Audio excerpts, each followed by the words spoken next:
Today we are taking a massive swing at one of art's most enduring battles. I'm talking about the tension between classical training, discipline, and the radical anti-traditional forces of modern and postmodern art. We've got a fantastic stack of sources here, everything from cognitive science to music history, and they really force you to confront this question. Is structure a necessary foundation for great art, or is it just a creative cage? That is the core of our mission today. We're going to unpack how following constraints or, aggressively rejecting them, how that impacts artistic quality and originality. We're pulling examples from music, from visual art, creativity theory, and really what it boils down to is this, is expertise, is mastery of the grammar of a field necessary for true quality? Or is total freedom the real engine of innovation? Okay, let's unpack that, starting with what you call the case for the grid, the classical view. It seems pretty straightforward. Rigor builds an essential foundation. We see this really powerfully in music training. Oh, absolutely. The sources place a huge value on that physical, formal training.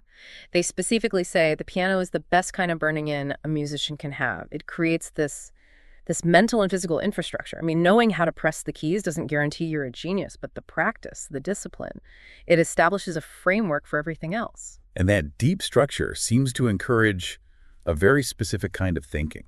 The methodical problem-solving mindset you see in a classical composer. Precisely. Classical composers were, generally speaking, masters of problem-solving at a compositional level.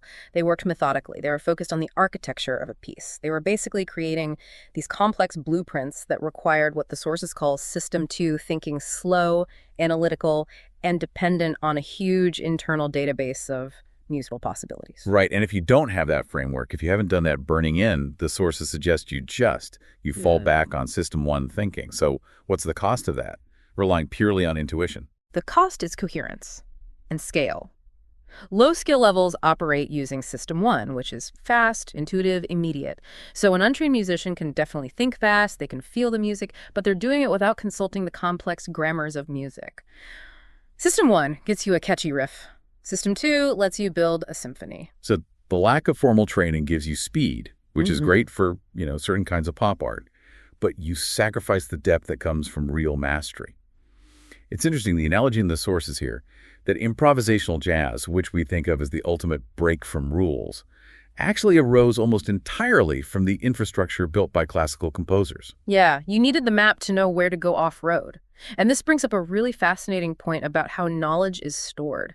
The sources highlight that the physical act of playing an instrument, years of it, is noted as a non-intellectual activity. It's muscle memory, physical labor. It's not about reading a book. It's about putting in the reps. But if that knowledge lives in the physical practice, then you have to worry about atrophy, right? The rigor disappears, so does the knowledge. That's the big warning the sources give. Without use, honed skills atrophy.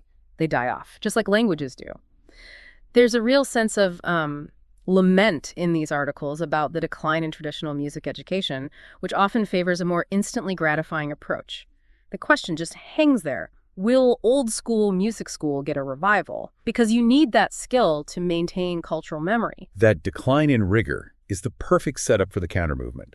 Once you have a rigid system, the only way forward is the postmodern pushback, the drive to reject all that grammar. It's the anti-establishment ethos. Art history shows this clear trend where movements try to simplify, to eliminate all that theoretical scaffolding. The argument is that formal training isn't just unnecessary, it's actively stifling.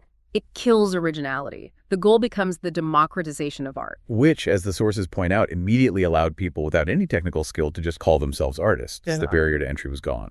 Yes, but this is where it gets really interesting, because the sources immediately highlight the paradox of creative freedom. We romanticize this idea of the free artist, but then you have Salvador Dali. He's quoted as saying, "The worst thing is freedom. Freedom of any kind is the worst for creativity." Why would someone whose whole career was about breaking rules say that? Because freedom, when it's absolute, is paralyzing. The sources argue that too much freedom leads to this overabundance of ideas with no limitation, which just overwhelms the creative process. I mean, if you can do absolutely anything, where do you even start? It's like business deregulation. An extreme flow of options can just cause the whole system to collapse because there are no channels to focus the energy. It's the philosophical trap at the heart of free jazz. We think of it as total liberty. But absolute freedom is an oxymoron in art. The moment you break a boundary, you automatically create new implicit ones. Now you're constrained by what you have to avoid. You've just traded one set of limits for another. Charles Mangus said it best. You have to improvise from something. You can't improvise from nothing. Yeah, you need a frame, even if that frame is just tearing down the old one. So this rejection of rules leads to inventing new rules. We see this in specific postmodern techniques, right? For sure. I mean, think about the use of irony and satire in so much contemporary art. The sources mention Thomas Barrow, who used copy machines to challenge the whole idea of decorative photography. The mechanical reproduction became the art. So it's about the concept, not the craft, the cleverness over the technical skill. But the sources seem to warn that this approach has a big risk attached. It absolutely does. Irony is essential, but there's a line. Once an artist is seen as not being serious, once the cleverness is all there is, it's hard for an audience to take them seriously long term. And that comes right back to quality. If the only thing holding the work up is the joke, it often lacks the structural depth to last. And now, in our hyper-convenient digital age, technology has just amplified that rejection of skill. It's introduced a whole new set of questions around quality, all by prioritizing convenience. Convenience and creativity are two terms that don't go together, according to Material, and this is where AI really enters the conversation. It's the ultimate convenience trap. Right. The sources basically ask, if it takes 5 minutes to generate a song that's passable, how satisfying is that, really, compared to spending, say, 3 to 5 hours doing it by hand? It immediately changes the perceived value of the effort, which is so critical to how we define art. If you remove the struggle, the multiple takes, the editing, the final product just risks feeling hollow. And this connects to a pretty strong analogy in the sources. They talk about AI generation as a manifestation of the prostitute archetype. That's harsh language. What are they getting at with that? It's not a moral judgment. It's a metaphor about labor and exchange. In this context, that archetype refers to selling the output without the authentic investment, struggle, the labor that traditionally validates the creative process. It raises some deep ethical questions. What are you selling if you didn't make it, in the traditional sense? The challenge itself, the work, is part of the art's identity and its quality. And this ease of generation has a real impact on our culture, on our memory. DIY music culture has been around since the 60s, but it makes things even simpler, often with very simple harmony. Yes, and when tangible objects like vinyl records or carefully made prints become devalued or there's no incentive to make them, you create a gap in cultural history. We lose the artifacts. The convenience of digital reproduction can subtly lower our standards over time. Which brings us to the inevitable question about the soul of art. AI can generate interesting, even beautiful things, but the sources are pretty insistent that the sense of soul can't be faked. Because craft involves focused, sustained human intention. An AI's output, with its simple harmony, is a world away from a human musician expanding harmonic possibilities based on deep knowledge and lived experience. When you use AI, you're just giving it instructions, a recipe. But as the sources note, playing an instrument is a totally different embodied experience for the brain than just typing a prompt. That manual work is where the soul is. Okay, so if pure classicism is suffocating and total digital freedom is paralyzing, where's the middle ground? Where's the synthesis between the master architect and the rebel? The synthesis is the skilled breaking of the rules. A great strategy for this is what Brian Eno summarized.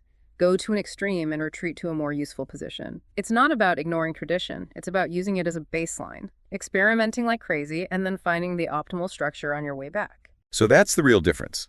A trained artist knows exactly which rules they're breaking and why. An untrained artist is just breaking them randomly. Exactly. The most interesting art happens when representational forms like classical structure and abstract processes like improvisation or experimental tech are used at the same time. It makes the act of breaking the rules meaningful. And one of the best ways to force that creativity, according to the sources, is by adding new self-imposed limits. That's the key. Alternate systems, like different tunings in music, they add new constraints. They force an artist out of their comfort zone and make them innovate. This goes right back to Mingus's idea that you need something to improvise from. The frame itself is what allows for creativity because it gives you friction, a problem to solve. It's this constant cycle. See the structure, abstract it, then represent that abstraction in a new way. And underneath all this, the foundation is still rhythm and melody, which connect to human universals, movement, emotion. Art that taps into that will endure. Which is why the lasting works often need some historical distance to be fully appreciated. The sources mention the painter Philip Guston, who pivoted from figurative to abstract art. The observation is that if you start with postmodernism, by rejecting everything, the only philosophical direction left is to go back and become neo-something.